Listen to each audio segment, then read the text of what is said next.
मुझे तो पता भी नहीं था कि अपनी मोहब्बत बचाने के लिए खुद अपने हाथों से ही एक सौतन लानी पड़ेगी। लोग अपने महबूब को 7 पर्दों में छुपा कर रखना चाहते हैं और मेरी भी कुछ ऐसी ही सोच थी, मगर मैं क्या करती, जिंदगी इस मोड़ पर ले आई थी। मुझे अपने पति के लिए एक लड़की की जरूरत थी। लोगों से कहती तो मेरा मजाक उड़ाया जाता था।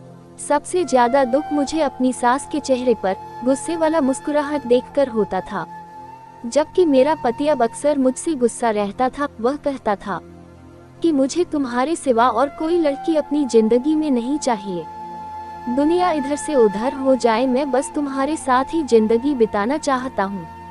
मैं दूसरी शादी का झंझट नहीं पालना चाहता, जबकि मुझे तो मालूम था ये सब बनावटी बातें थी।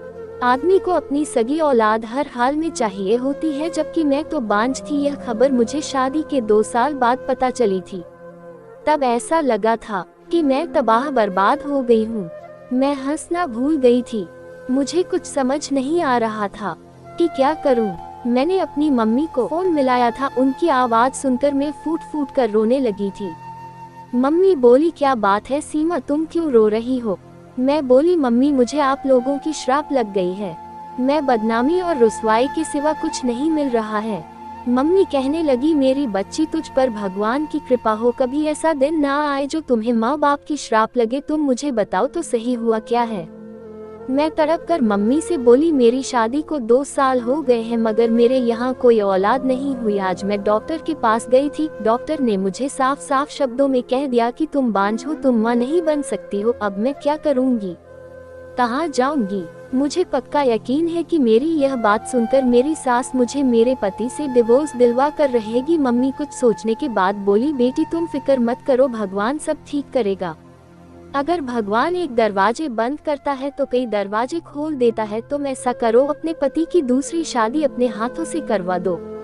तुम्हारा एहसान बंद रहेगा और तुम्हें छोड़ने का कभी सोचेगा भी नहीं। मम्मी की बात सुनकर मुझे बहुत दुख हुआ था। यही लगता था कि वह मुझसे दुश्मनी निभा रही। तब मैं बोली, मम्मी मुझे आपसे इस बात की बिल्कुल उम्मीद नहीं थी। इतना कहकर मैंने फोन बंद कर दिया था। मैं सारा दिन रोती रही थी।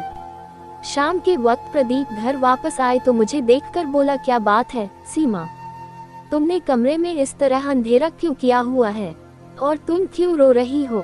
मम्मी ने कुछ कहा, मैंने नहीं, मैं सर हिला दिया और रोते हुए बोली, प्रदीप मेरी तकदीर में अंधेरा लिख दिया गया है, मैं उजड़ गई हूँ। प्रदीप ने मुझे बड़ी डर से घूरा था। वह कहने लगा, तुम पागल तो नहीं हो गई हो? ऐसी बातें क्यों कर रही हो?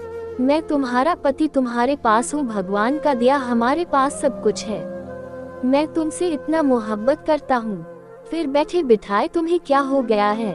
मैंने नहीं, मैं सर हिलाया और मैं बोली, प्रदीप हमारे पास भगवान का दिया हुआ सब कुछ है। तुम ये बात कैसे भूल सकते हो कि हमारी जिंदगी में सबसे बड़ी जो चीज है, हमारी शादी के 2 साल हो गए हैं, हमारे पास कोई बच्चा नहीं है। प्रदीप ने मेरा हाथ